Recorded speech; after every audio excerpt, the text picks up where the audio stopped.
Hello, Buckskin Dave here, and welcome to another episode of, I don't know what the hell this is, an episode of me. Anyway, I thought today we'd talk about another forgotten caliber, the 3855. The 3855 was introduced by Marlin in 1884 for Ballard rifles. You would be surprised how much target shooting had developed in the 1880s with the Sharps and the Roland Blocks and the Ballards and the Winchester 1885s, and they were making a lot of target guns. And this one here was kind of easy on the shooter, but it was deadly accurate. And the 3855 has survived. It started out as a black powder cartridge, and it has survived into the smokeless era, and it actually performs very well with smokeless powder also. It's not a fun cartridge to own unless you enjoy reloading and making bullets. You can still buy factory for this. Winchester, it's been a registered Winchester around since because they started putting it in the 94s, the 1894s. And it was a real good round in there. It's a predecessor to the 3030. Which we know the 3030 is probably what killed this, because everybody really liked the 3030.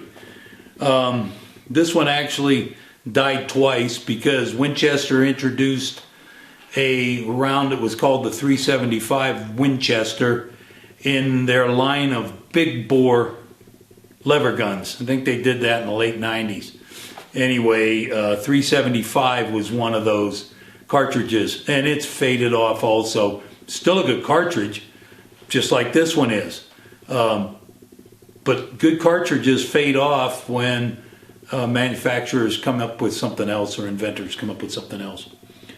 Anyway, we're going to talk about this a little bit. I started into the 3855, probably in the late 90s when I got interested in cowboy shooting. And they had an event called the Long Range Lever event, and the 375 was a good cartridge for it. And I shot black powder in that competition. So when the first time I used this 3855 was with black powder. And so they were still making, Winchester was still making 1894s with this, but geez, they were a lot of money back in those days. So I had to build one to make it affordable. Anyway, if you stick with me, we'll talk about this a little. We'll shoot it a little. It's turned into a cartridge that I really like a lot. And it's a go-to gun if I just need a gun in the truck with me. So stick around. We'll talk about it a little bit.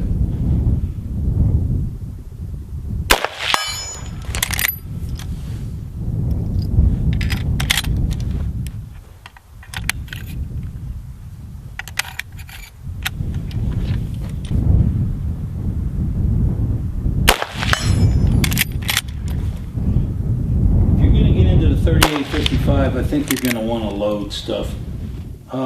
Winchester produces, and this is a, what is it, 255 grain jacketed soft point. It's really a pussy bullet. I mean, I can't remember, but I think I cronied it at like 14 or 1500. I mean, it's a good bullet. You sight in and you hit something with it, it's gonna knock it down. But the limiting factor, I bought these probably 15 years ago, and they were $39.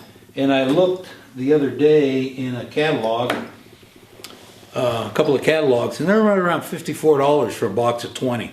That's a little stiff. I went through a little bit of a evolution here. I started out with just a lead cast bullet for this, and I shot it with 4198 and some of those powders, 4895. I got good velocities. If you got it up to a velocity that was respectable, 1 out of 3 of them would tumble. And if you got it going too slow, then if I can't put a sight on at 100 yards and hit center without topping off my elevator sight, then that's not going fast enough, or it's not doing the job. So then I tried a gas check bullet, which is this one here, and it's 250 grains. And then it has a little gas check, and I'll get it close to you. It's pretty good little chunk of lead, and I run it. It's a little bit softer than wheel weights. I soften up wheel weights a little. I like it a little softer. And then I load it, and it looks like that. I found through a lot of experimentation and lead down range that if you want to use black powder, put your 50 or 55 grains of 3F in there, jam this on it, and it'll shoot as good as you're going to get it to shoot. It's just going to shoot fine. If you want to shoot smokeless, which I do a lot of times these days, 3031, IMR 3031. I'm not going to give you my load. You can look it up and you can work it up yourself. I don't like to give out loads because somebody screws up and breaks their gun. I don't want to hear about it. So anyway, this goes here. The 3031, I get 18. Let's see, this box right here says I get 1879 feet per second, 255 grain, and I believe that's if you use the mold that they say will give you mine comes out a little heavier than that. They're deadly accurate, as you're going to see in a little bit, because we're going to go shoot it. But you got to play with it a little. The 375, the Winchester 375, in the 90s when they tried to bring these back and get a little bit heftier round for it, the 375 was a really good round. The 3855 and the 375 will do almost exactly the same thing. As a matter of fact, they don't recommend. They're so close in shape that they want you to be careful, and they don't recommend putting them in the same. Swapping them in guns. You put them in the right gun. Anyway, the 3855 will do anything the 375 will do. As far as I'm concerned, it'll do anything the 3030 will do. Maybe a little bit better because it's a little heftier slug. This one's killed a few deer. One of them I remember it passed clean through the chest. It was probably 75, 80 yard shot. So they work. They get the job done. Anyway, let's give her a try. Let's take her out and shoot it and see what you think. I'm not sure if it went high or low last time.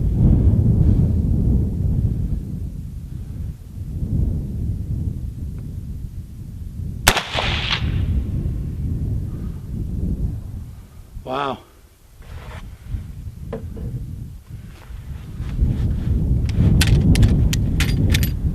It's going right up there, but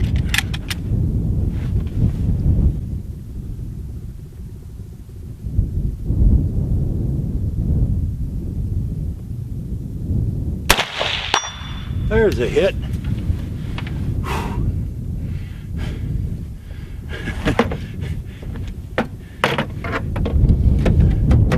I'm sure this gun shoots better than my eyes will let it get to. I could have a 7mm Magnum. If it's got open sights, it's a 100-yard gun. That's 150 yards. I probably, the first couple shots I missed, but I probably was only missing by a teeny bit.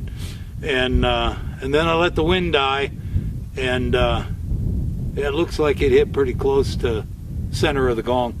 Anyway, I'm going to shoot this at a couple of my other targets. It sure made a lot of noise when it hit, and it flicked that gong pretty good. It's got a lot of energy. Let's try a couple of offhand ones at my other gongs. I'm going to do these jacketed ones first. 255 grains. These are Winchester loads. Same target. It's about, what do we say, 95 yards.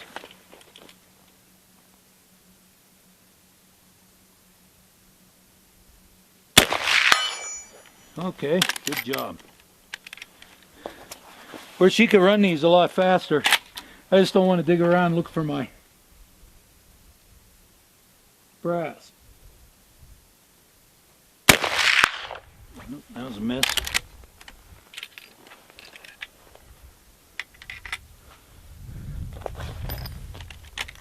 Whoops.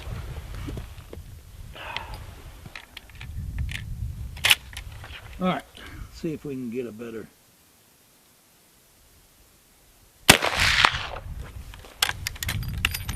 These drop a little bit.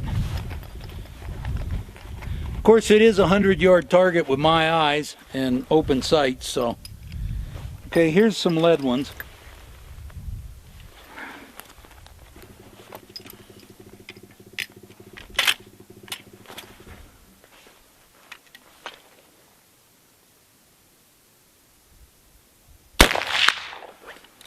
These, I believe,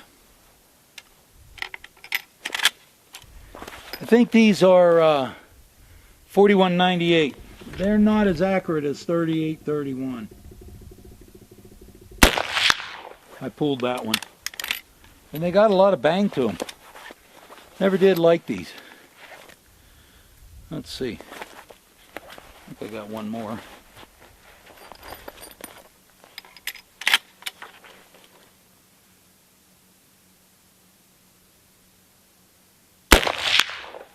Nope. Now I realize I'm shooting them offhand and I could be pulling it and stuff, but not that many times, as you'll see when I shoot it with 30-31. Anyway, let's try the 30-30. I don't want to lose the brass in the snow. Because it's a really good offhand action. Okay, that one went a little high.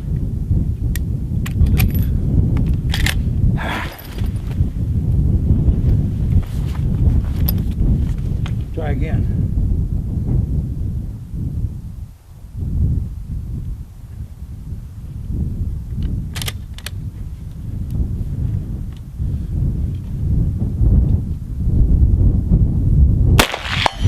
There's a hit.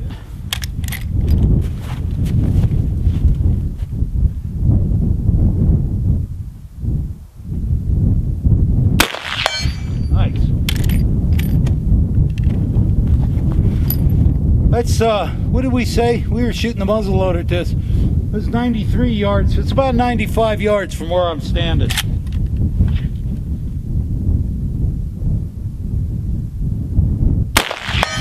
Nice. I should quit while I'm ahead, huh?